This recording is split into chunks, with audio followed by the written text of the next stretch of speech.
Média, je vais passer la parole à Gilles, qui va se présenter, qui va vous apporter un témoignage. Bonsoir à tous. Donc je m'appelle Gilles Labouret. Je travaille pour une entreprise qui s'appelle SKF. Alors je ne sais pas si certains d'entre vous connaissent, mais bon, si vous avez travaillé dans le domaine de la mécanique, tout ce qui touche à la mécanique, SKF c'est le leader mondial du roulement à billes. C'est un petit objet qui est parfois peut-être très grand, puisqu'on équipe des éoliennes, donc avec des roulements qui font pas loin d'une dizaine de mètres de large, parfois sur certaines grandes éoliennes ou sur dans certaines usines de fabrication très spécifiques, soit dans le ciment, soit dans la fabrication d'électricité. Donc on a une entreprise internationale qui est implantée aussi en France. Et moi je suis implanté donc à Saint-Vallier, au sud d'ici, à peu près une heure de route d'ici. Okay. On m'a demandé de préparer une sorte de petit partage d'informations sur mon expérience. Je vais vous expliquer pourquoi. Je pense qu'on a pensé à moi pour une raison.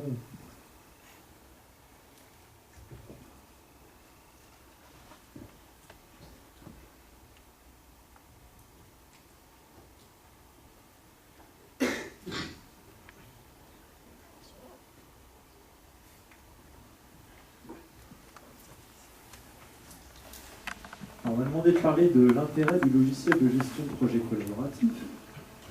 C'était dans le cadre d'un chef de projet.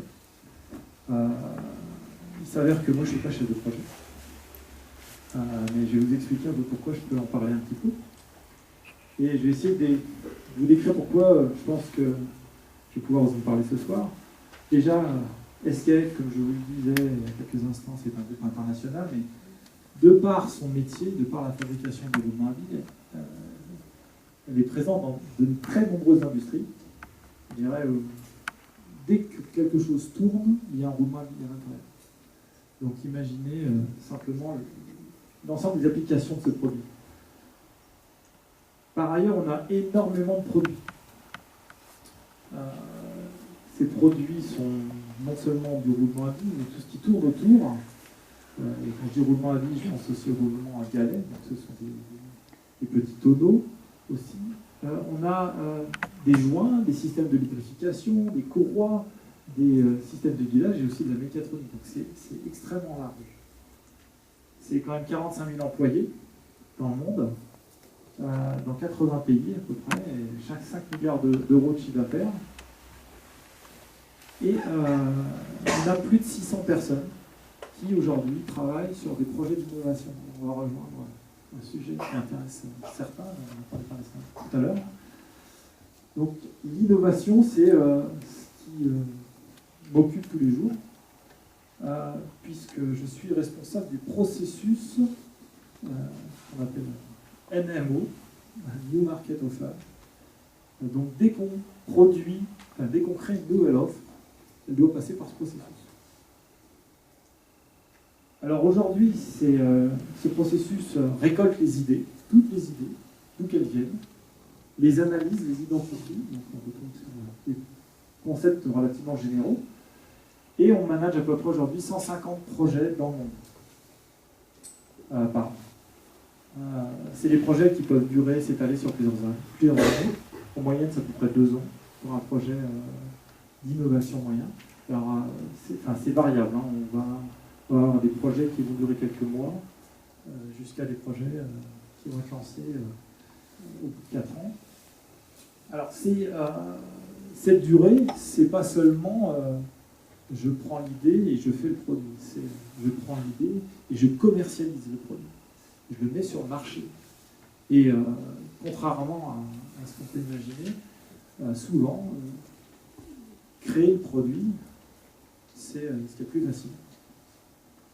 C'est trouver l'idée, définir si l'idée est bonne, et si derrière, on va pouvoir en faire un produit, quelque chose qui va se vendre correctement, et qui, au final, va être quelque chose de compliqué à commercialiser, parce que quand on essaye de cibler le monde entier avec un même produit, on ne vend pas les mêmes choses dans les mêmes endroits, ou dans des endroits différents, pardon, à des personnes différentes. Donc il va falloir s'adapter.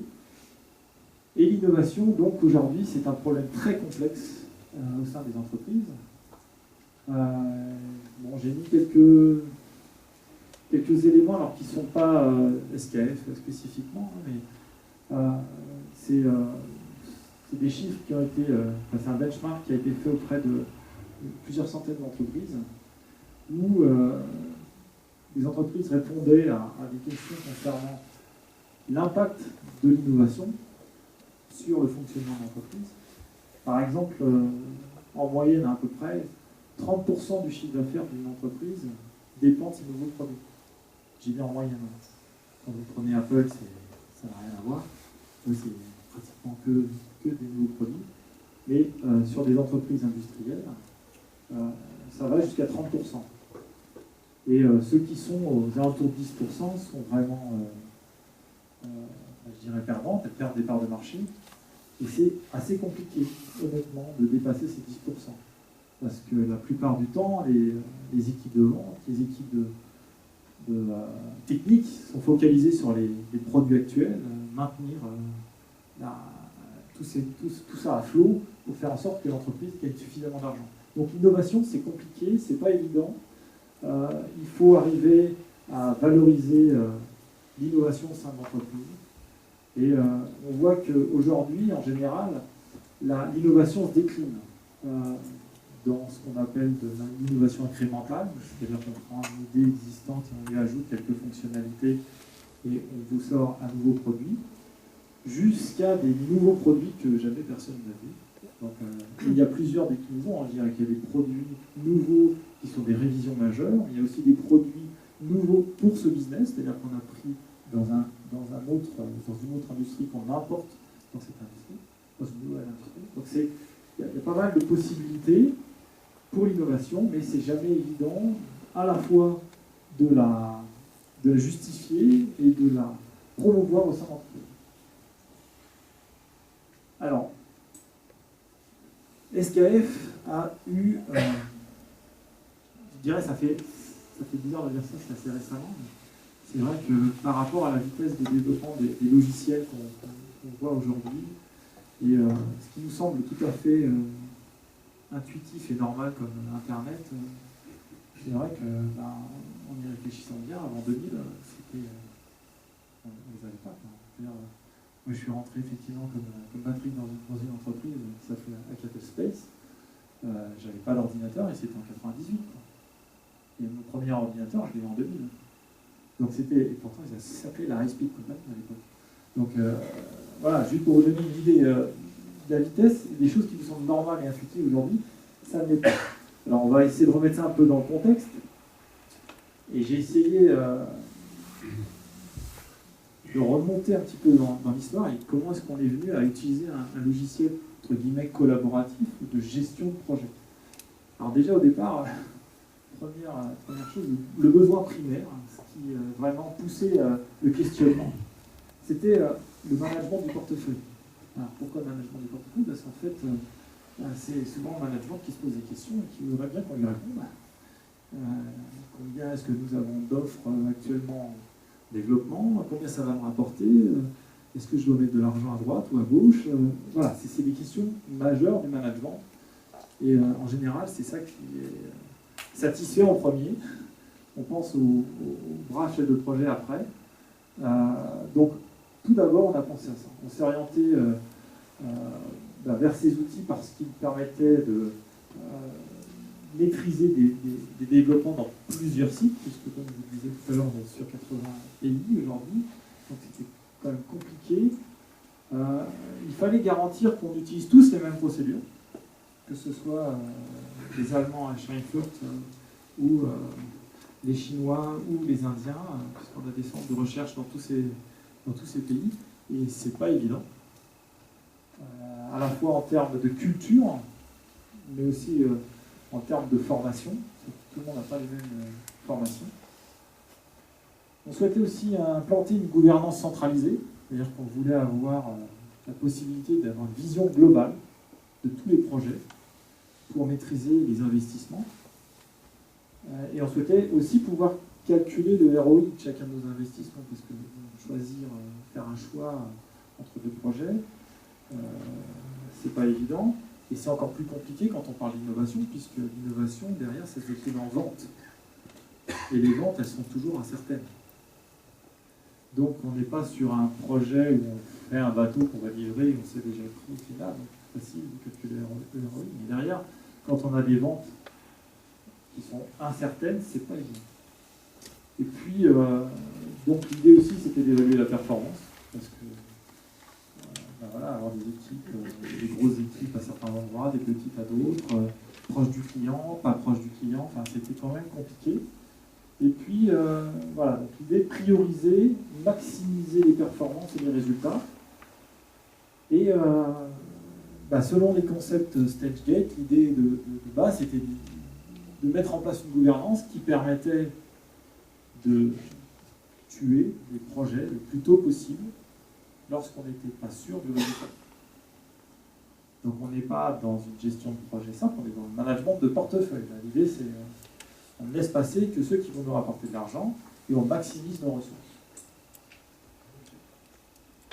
Après, forcément, il est arrivé le besoin de management des projets. Et contrairement à ce qu'on imaginait au départ, la gestion de projet à proprement parler, la complexité des ventes, tout ça, la gestion des ressources fines, avec tout ça, enfin, c'était pas du tout le problème. Les gars, ils s'en débrouillaient très très bien. Que ce soit avec Excel pour les petits projets ou d'autres outils, parce qu'on a quand même pas mal d'outils qui sont disponibles aussi. Ça suffisait largement, mais il y avait des besoins exprimés qui n'étaient pas satisfaits par ces outils, qui étaient partager des informations, projets au sein des équipes réparties sur plusieurs sites. Donc c'est pas évident à la fois d'historiser, parce que quand chef de projet il envoie un email, les autres déjà ne savent pas que l'email est envoyé. L'information n'est pas stockée à part sur le PC ou sur le profil du chef de projet. Donc voilà, ces informations-là n'étaient pas vraiment partagées. On souhaitait aussi stocker et rendre visibles des données, donc des statuts, où est-ce qu'on en est, des fichiers, des informations qui devaient être plus ou moins sensibles. Donc ça, c'était important de pouvoir les stocker et les rendre visibles.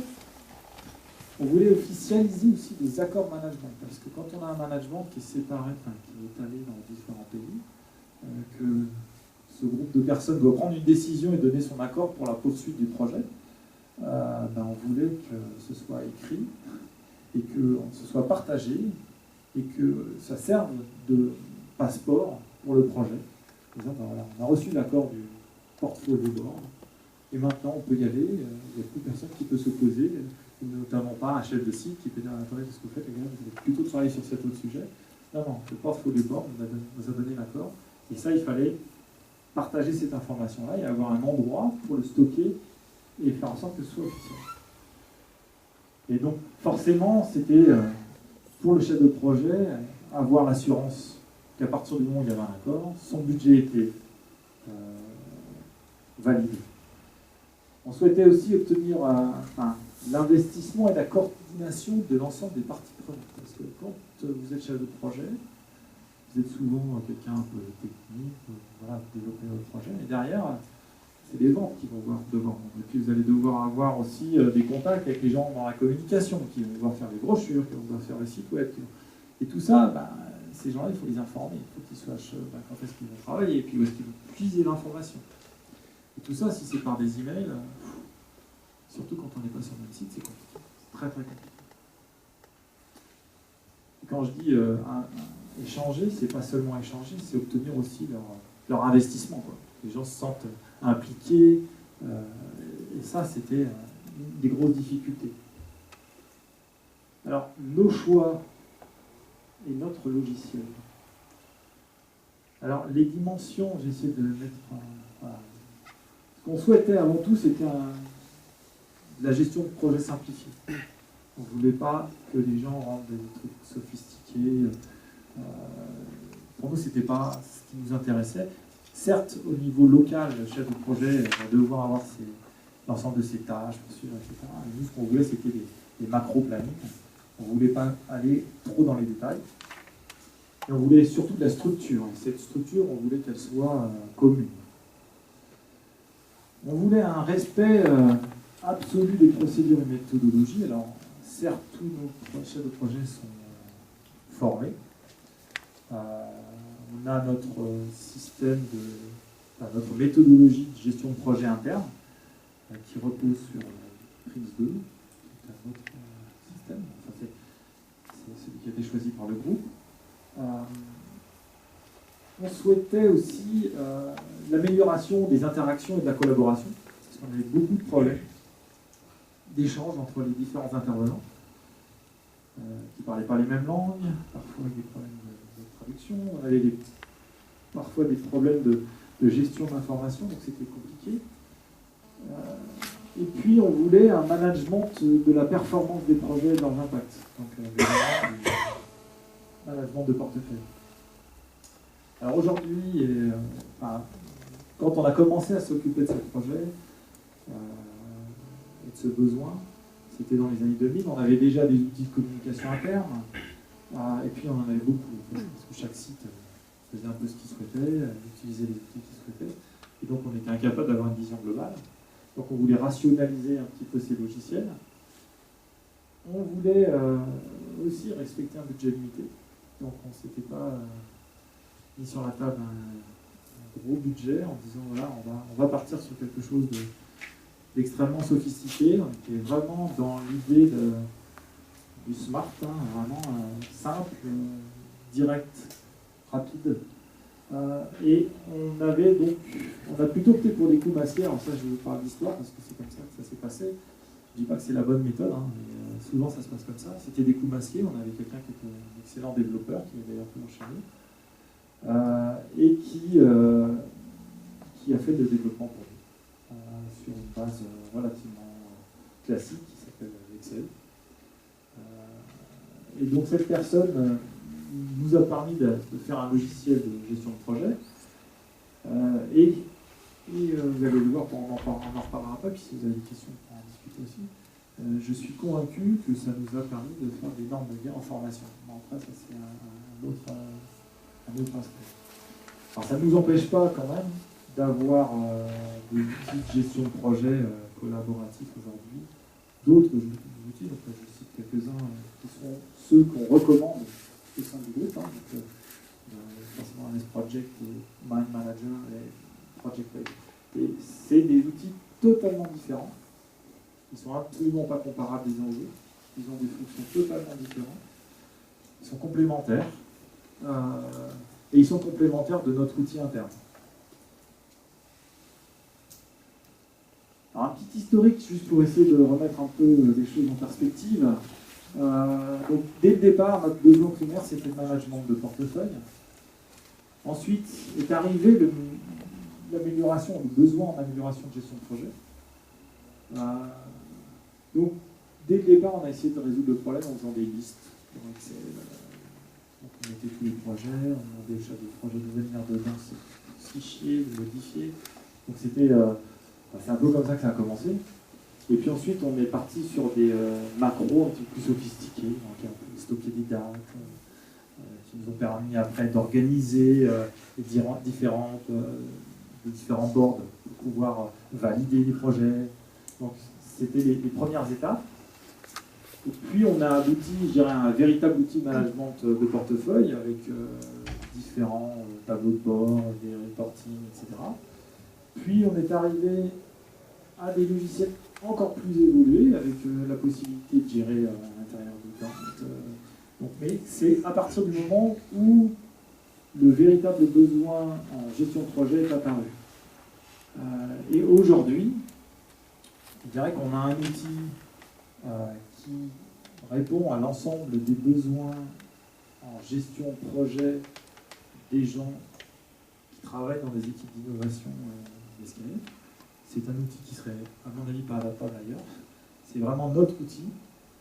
Enfin, pas adaptable. Il pourrait, mais ce serait vraiment un coût en termes de développement absolument phénoménal, je pense. Donc c'est un outil qui s'est construit au fur et à mesure. Et aujourd'hui, on se pose des nouvelles questions qui ont été évoquées par Patrick juste avant moi. Donc on a le management social, est-ce qu'on va social, dans le sens des réseaux sociaux, et puis le multiplateforme aussi, puisqu'on a de plus en plus de gens qui nous demandent d'avoir un accès au travers de leur iPhone, leur tablette, etc. Et les tablettes commencent à devenir des outils d'entreprise. Chez nous, on commence à équiper certains de ces tablettes, notamment pour la mobilité des gens qui sont chez les clients. Alors, les effets liés au logiciel. Parce que je ne vais pas vous montrer le logiciel, c'est rébarbatif, c'est des écrans, c'est de l'information, il y a quelques graphiques, c'est rien d'intéressant particulièrement à montrer ce soir, mais parlons un peu des effets. Alors, sur la gestion de portefeuille, c'est là où on a eu le meilleur impact. C'est un peu normal aussi, on a fait pour ça. On a une amélioration de la connaissance des problèmes. Alors ça, c'est indéniable. C'est-à-dire que quand quelqu'un a un problème, tout de suite, on le repère grâce au système. Il n'y a plus besoin de lever le bras ni de faire d'agiter les drapeaux. On le voit tout de suite. On a une assez bonne connaissance de la performance des projets. Ça peut s'améliorer, on travaille en permanence sur nos KPIs. Donc, c'est vraiment quelque chose qu'on peut faire aujourd'hui. Si on ne l'avait pas, on ne pourrait pas informer le management sur la performance globale de l'ensemble du projet. Et puis surtout, ce qui nous permet aussi de dire qu'on a fait un choix qui peut aujourd'hui s'avérer pertinent, puisqu'on a fait le développement nous-mêmes, et comme c'est de l'innovation, on a pu connecter et on connecte notre outil à d'autres outils. C'est-à-dire, aujourd'hui, je ne sais pas si vous êtes familier avec la CRM, le Customer Relationship Management, on gère toutes nos opportunités. Donc l'ensemble des commerciaux entre les opportunités à l'intérieur de la CRM. Et nous, en temps réel, on sait quelles sont les opportunités liées à une innovation. De même que, c'est encore en cours de développement, mais on doit pouvoir avoir une photo à l'instant T, des ventes, des opportunités, tournant autour de cette innovation pour pouvoir calculer le ROI en permanence. L'amélioration aussi majeure de cet outil collaboratif, c'est la possibilité d'intégrer la notion de stratégie à l'intérieur de nos choix de projet, d'innovation. Pourquoi je fais plutôt ce produit-là que celui-là? Si je dois choisir maintenant, parce que j'ai des ressources limitées, lequel des deux je vais faire? Et le tout, c'est pas seulement de choisir, mais c'est de mettre en place une méthode de choix qui soit généralisée, structurée, et la même partout. Alors après, on a une amélioration évidente de la gestion des ressources et des budgets. Une photo à un instant T de qui fait quoi. On peut tirer l'oreille de ceux qui ne bougent pas assez. On peut, au contraire, alerter là où il y a des défauts de ressources. Donc ça, c'est un outil très intéressant pour ça aussi. La performance globale, l'application des décisions. Ça, c'est quelque chose à clair. Alors, on parle de sponsorship. On a vraiment un problème dans les entreprises de sponsorship. Le chef de projet est souvent esseulé et on lui donne le package, tenez, voilà le budget, et puis souvent c'est compliqué, obtenir les ressources, faire en sorte que le projet soit accepté, validé, c'est vraiment du ressort du sponsor. Et le sponsorship, c'est compliqué, parce que ce sont des gens souvent qui sont dans le management, qui ont plein d'autres choses à faire. On a rajouté ça sur le haut de la pile, et si le sponsor n'est pas partie prenante, c'est-à-dire s'il n'a pas un intérêt direct, c'est très compliqué. L'outil aide, puisqu'il rend visible le projet.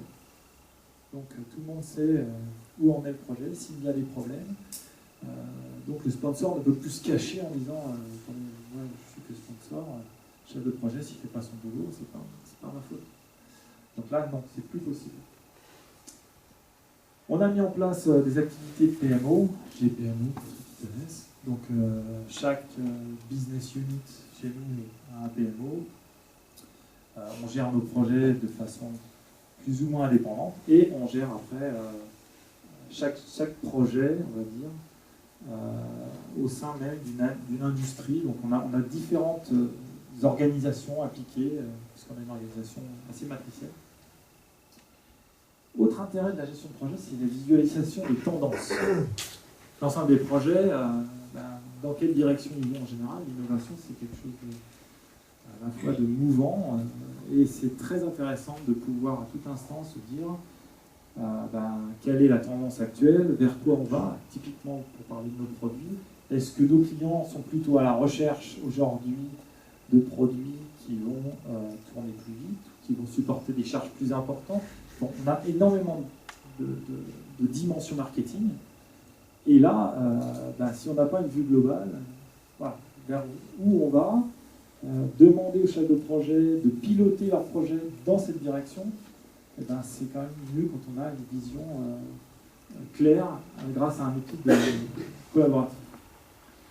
Et puis surtout aussi, on peut, dans ce cadre-là, intégrer des nouveaux objectifs instantanément. Il suffit de modifier le projet, le logiciel, d'importer dans les procédures des nouvelles recommandations pour arriver à générer des offres environnementales. C'est un objectif majeur de l'entreprise et donc aujourd'hui on est capable de faire ça grâce à notre logiciel. Si on ne l'avait pas eu, ça aurait été très compliqué. Alors pour les chefs de projet, c'est plus d'application des équipes de projet qui savent très vite. On n'est plus dans notre petit îlot, on ne peut plus dire j'ai pas le temps, j'ai autre chose à faire. En permanence, on sait où on en est. Donc on est vu. Mais aussi, on offre plus de visibilité pour le chef de projet qui peut donc aller vers de nouvelles parties prenantes. Typiquement, quand il faut aller vers les ventes, ils savent déjà qu'il y a un projet qui arrive. Et donc, on obtient plus d'impact. Et puis les procédures, parce que les procédures évoluent tout le temps. Les chefs de projet, est-ce que j'applique bien les bonnes procédures? Si je n'ai pas un logiciel centralisé avec toutes ces procédures à l'intérieur par lesquelles je suis obligé de passer, je n'ai jamais l'assurance que je suis bien la bonne procédure.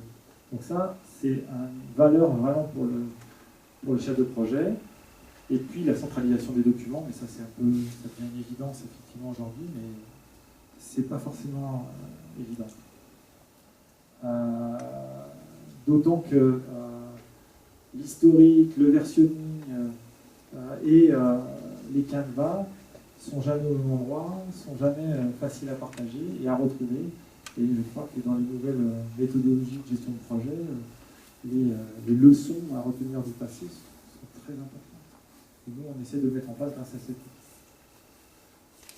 Alors, le collaboratif, selon nous, parce qu'on a notre interprétation, j'ai essayé d'en prendre quelques dimensions rapidement.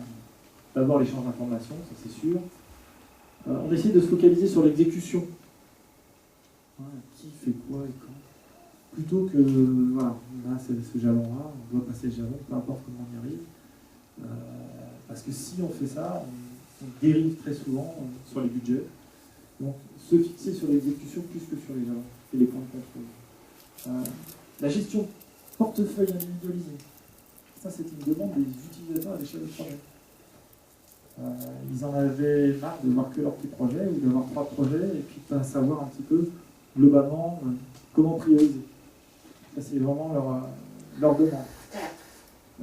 Les alertes et informations, parce que maintenant les projets sont vastes. Donc quand on a 4 projets en même temps, qu'est-ce que je fais en premier? Jusque-là, c'était plutôt au feeling. Là, c'est vraiment l'outil qui vous dit, non, si vous voulez arriver à tenir vos plannings, c'est ça qu'il faut faire. L'intégration des parties prenantes hors équipe projet. Donc, on définit notre équipe projet, mais derrière, il y a aussi, comme je disais tout à l'heure, les ventes, les gens, la communication, tous ces gens-là, on peut les intégrer grâce à cet outil. Sinon. Alors, il y a un gros bémol, nous, c'est compliqué, c'est des fuites, entre guillemets, parce que, on a eu pas mal de projets, notamment en Chine, où En interne, on avait du mal, enfin, on a toujours du mal à tenir les employés, entre guillemets, c'est-à-dire qu'ils viennent chez nous, ils travaillent un an, puis ils s'en vont. Et quand ils ont accès à beaucoup d'informations, ils partent souvent, ça arrive qu'ils partent avec des informations.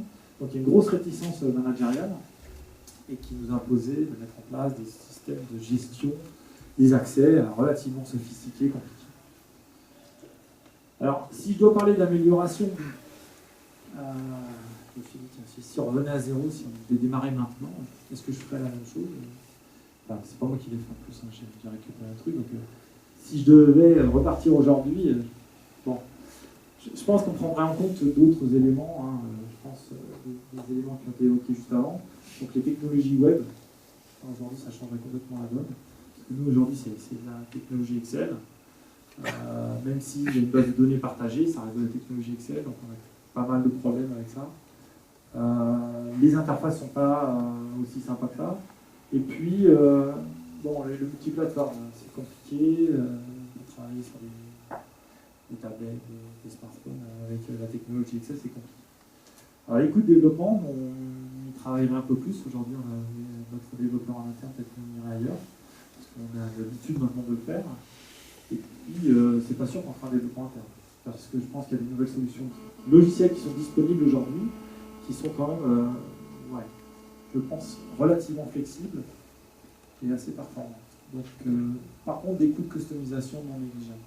Si vous voulez vraiment faire la même chose que ce qu'on fait, nous, c'est vraiment, je pense, relativement lourd comme projet à prendre en compte, mais